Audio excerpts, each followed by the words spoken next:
Click कीजिए subscribe button पे और बेल आइकन को प्रेस कीजिए इन्फॉर्मेटिव वीडियो सबसे पहले देखने के लिए।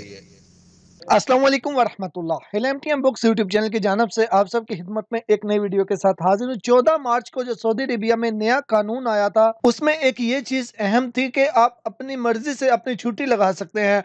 अपनी मर्जी से छुट्टी लगाने का मतलब ये है कि बहुत से लोगों को मुश्किल का सामना करना पड़ता था, बहुत ज़्यादा मुश्किलात थी कि उनका कफ़ील, उनका स्पॉन्सर उनको छुट्टी नहीं लगा के दे रहा था, यानी कि उनको छुट्टी नहीं भेज रहा था। एग्रीमेंट के मुताबिक ये था 1 साल बाद छुट्टी जाएँगे, लेकिन 2-2 साल, 3-3 साल हो गए, उनको वो लोग छुट्टी नहीं भेज रहे थे। तो ऐसी सूरत में जिन लोगों का ऐसा कोई केस हो, यानी कि एग्रीमेंट में 6 महीने बाद छुट्टी है या एग्रीमेंट में साल बाद छुट्टी है, तो वो एग्रीमेंट के मुताबिक उनको छुट्टी नहीं मिल रही थी, तो वो अपनी मर्ज़ी से अपनी छुट्टी लगा सकेंगे। इसमें प्रैक्टिकली काफ़ी ज़्यादा चीज़ें अभी जो है वो स्टार्ट नहीं हुई थी, वेबसाइट पे ऐड नहीं की गई थी, जिसमें एक एग्ज़िट री-एंट्री का भी था कि ये भी अभी वेबसाइट पे ऐड नहीं था, लेकिन अब इसको ऑप्शन में ऐड कर दिया गया है और आप अपनी मर्ज़ी से अपना फाइनल एग्ज़िट और एग्ज़िट री-एंट्री यानी कि छुट्टी लगा सकते हैं। तो आज की वीडियो में हम प्रैक्टिकली देखते हैं कि फाइनल एग्ज़िट या फिर एग्ज़िट री-एंट्री आपने किस तरीके से लगानी है और इसके लिए क्या शरायत हैं, तो मुकम्मल डिटेल से इस वीडियो में देखते हैं। तो इसलिए वीडियो को कहीं पे भी स्किप मत कीजिएगा और अभी तक आपने वीडियो को लाइक नहीं किया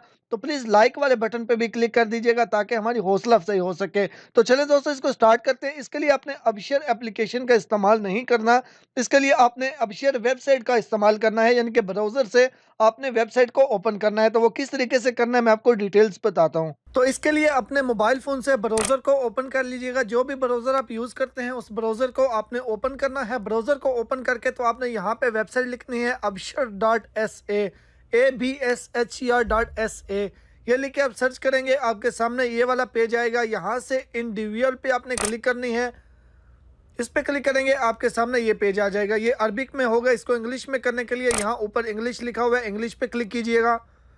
इंग्लिश पे क्लिक करने के बाद अब यहाँ पे ऊपर इकामा नंबर और जो आपका अबशर का पासवर्ड है वो लिख के आपने इसमें लॉगिन हो जाना है। अबशर का पासवर्ड वगैरह लिख के ऊपर यूज़र नेम में इकामा नंबर और नीचे अबशर का पासवर्ड लिख के जैसे ही नेक्स्ट करेंगे वन टाइम पासवर्ड आएगा। वो वन टाइम पासवर्ड आप लगा के तो लॉगिन पे क्लिक करेंगे तो आप अपने अकाउंट में लॉगिन हो जाएंगे। अब यहाँ पे जैसे ही आप लॉगिन होंगे यहाँ पे सामने आपको माई सर्विसेज लिखा हुआ नजर आएगा। माई सर्विसेज के अंदर दो ऑप्शन है, एक सर्विसेज और दूसरा इंक्वायरीज। तो आपने सर्विसेज पे क्लिक करना है।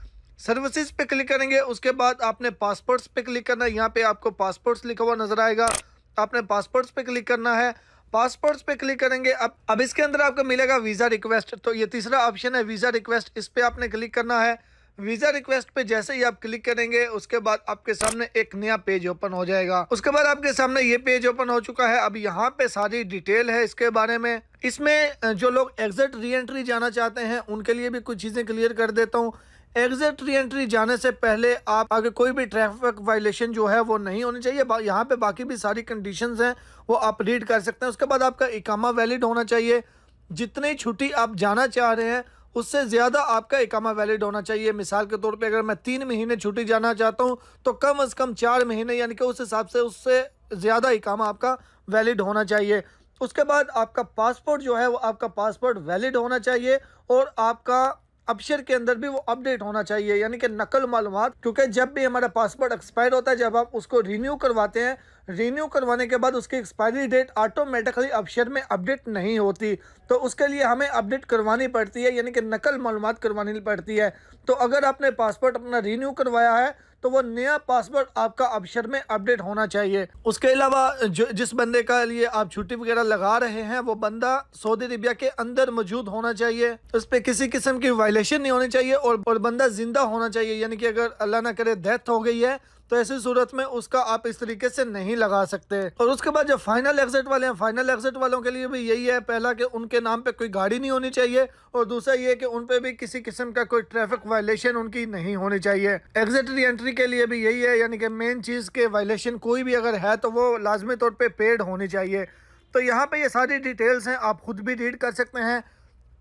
उसके बाद यहाँ पे आपको मिलेगा क्रिएट रिक्वेस्ट फॉर वीज़ा और दूसरा है व्यू रिक्वेस्ट, यानी कि आप जो रिक्वेस्ट सेंड करेंगे उसको आप देख भी सकते हैं और नई रिक्वेस्ट भी क्रिएट कर सकते हैं।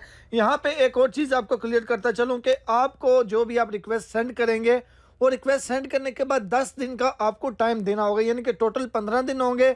10 दिन ये होंगे कि आपका जो स्पॉन्सर है वो आपको रिस्पांस देता है या नहीं देता। अगर 10 दिन में वो आपको रिस्पांस कोई दे देता है, मिसाल के तौर पे अगर आपने छुट्टी के लिए अप्लाई किया तो छुट्टी नहीं लगा रहा, तो छुट्टी नहीं लगाएगा तो वो कोई ना कोई ऑब्जेक्शन ज़रूर लगाएगा, यानी कि मैं इस वजह से नहीं छुट्टी लगा रहा। मिसाल के तौर पे वो अगर आपने छुट्टी के लिए रिक्वेस्ट की है, आपका जो एग्रीमेंट है, एग्रीमेंट में ये है कि ये 1 साल के बाद छुट्टी जाएगा, लेकिन आपने छुट्टी के लिए रिक्वेस्ट कर दी है 6 महीने के बाद, 7 महीने के बाद, तो वो उसके रिस्पांस में यानी कि आपकी रिक्वेस्ट के जवाब में वो ऑब्जेक्शन लगा सकता है कि एग्रीमेंट के मुताबिक अभी आपकी छुट्टी नहीं बन रही। तो अगर ऐसी सूरत में आप छुट्टी नहीं लगा सकते, यानी कि जो आपका एग्रीमेंट है, मिसाल के तौर पे आपके एग्रीमेंट में है कि 6 महीने के बाद आप छुट्टी जाएंगे और वो आपको 6 महीने में छुट्टी नहीं भेज रहा, तो फिर ही आप इस तरीके से कर सकते हैं। हाँ, अलबत्ता अगर एग्रीमेंट में ये है कि 1 साल के बाद छुट्टी जाएंगे, लेकिन आप और वो रजामंद हो जाते हैं कि 6 महीने बाद मैं आपको भेज देता हूँ, यानी कि एग्रीमेंट में 1 साल के बाद छुट्टी जाना है, लेकिन आप दोनों रजामंद हो जाते हैं, चलो 6 महीने के बाद इमरजेंसी में जाना पड़ गया, तो वो भी आप इस तरीके से कर सकते हैं। लेकिन अगर रजामंदी होगी, दोनों की रजामंदी होगी, तो फिर आपको ये सर्विस यूज़ ही नहीं करनी पड़ेगी, फिर आप वैसे ही उसे बोल देंगे मेरी छुट्टी लगा दो, तो वो लगा देगा। ये स्पेशली ऐसी सूरत के लिए है कि जो आपने उसके साथ एग्रीमेंट किया हुआ है, अगर वो एग्रीमेंट के मुताबिक आपकी छुट्टी नहीं लगा रहा, तो फिर आपने ये सर्विस जो है इस्तेमाल करनी है। यहाँ पे एक चीज़ दोबारा से क्लियर करता चलूँ कि इसको ट्राई करने के लिए कि चलो देखें क्या होता है, इसको बिल्कुल भी मत कीजिएगा, ना ही फाइनल एग्जिट और ना ही एग्जिट री एंट्री के लिए। तो उसके बाद यहाँ पे क्रिएट रिक्वेस्ट फॉर वीज़ा है, इसके ऊपर आपने क्लिक करनी है। इसके ऊपर जैसे ही आप क्लिक करेंगे, यहाँ पे 2 ऑप्शन आएंगे। पहला ऑप्शन है एग्जिट री एंट्री के लिए और दूसरा है फाइनल एग्जिट के लिए। अगर हम फाइनल एग्जिट के लिए करते हैं, यहाँ फाइनल एग्जिट वीज़ा पे क्लिक करेंगे, ये टर्म्स एंड कंडीशंस है, इन पे क्लिक करके आप नेक्स्ट करेंगे। जैसे ही आप नेक्स्ट करेंगे, उसके बाद वो आपको कंफर्मेशन के लिए बोलेगा, तो मैं इसको भी नेक्स्ट नहीं करना चाहता, तो इसलिए आप भी इस स्टेप से आगे मत जाइएगा अगर आपने नहीं करना। तो ट्राई करने के लिए बार बार कह रहा हूँ कि इस तरीके से कुछ भी ट्राई मत कीजिएगा, जस्ट आप अपने नॉलेज में रख लीजिएगा कि इस तरीके से इसको इस्तेमाल करना है। यहाँ से फाइनल एग्जिट के लिए इसी तरीके से अगर एग्जिट री एंट्री के लिए है, तो ये फर्स्ट वाला जो ऑप्शन है इस पर क्लिक करना है और यहाँ पे ड्यूरेशन बाय डेज, कितने दिन के लिए आप छुट्टी जाना चाहते हैं, यहाँ पे आपने उतने दिन लिखने हैं। मिसाल के तौर पे मैं 3 महीने के लिए जाना चाहता हूँ, तो यहाँ पे मैं 90 डेज जो है वो लिख लेता हूँ। और उसके बाद यहाँ पे उसी तरीके से ये टर्म्स एंड कंडीशंस हैं, इनको आपने टिक करना है। इनको टिक करके आप जैसे ही नेक्स्ट करेंगे, यहाँ पे देखें वो कन्फर्म करने के लिए बोर्ड है, मैं कन्फर्म पे क्लिक करूँगा तो ये रिक्वेस्ट जो है ये चली जाएगी, लेकिन मैं ये नहीं करना चाहता। आप भी इसको ट्राई मत कीजिएगा। तो ये तरीका था, यहाँ से अगर कन्फर्म करेंगे रिक्वेस्ट चली जाएगी।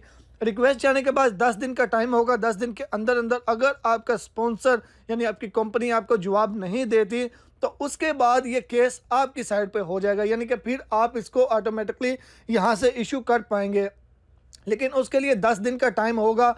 अगर 10 दिन के अंदर वो कोई ऑब्जेक्शन लगा देता है और ऑब्जेक्शन में ये चीज़ क्लियर है कि आप यानी कि एग्रीमेंट के मुताबिक नहीं चल रहे, तो फिर आपकी इस तरीके से छुट्टी नहीं लगेगी, एग्जिट री एंट्री जो है वो नहीं लगेगी। तो जो आपने एप्लीकेशन जो है वो सेंड की होगी, उस एप्लीकेशन का स्टेटस देखना चाहें तो यहाँ पे ये व्यू रिक्वेस्ट रिपोर्ट है, इसके ऊपर आप क्लिक करेंगे तो जो आपने रिक्वेस्ट सबमिट की होगी उसका स्टेटस भी आपको यहाँ पे मिल जाएगा। तो इंशाल्लाह इस तरह की और भी कोई अपडेट आएगी आपसे ज़रूर शेयर करेंगे। दुआ में याद रखिएगा। अल्लाह हाफिज़।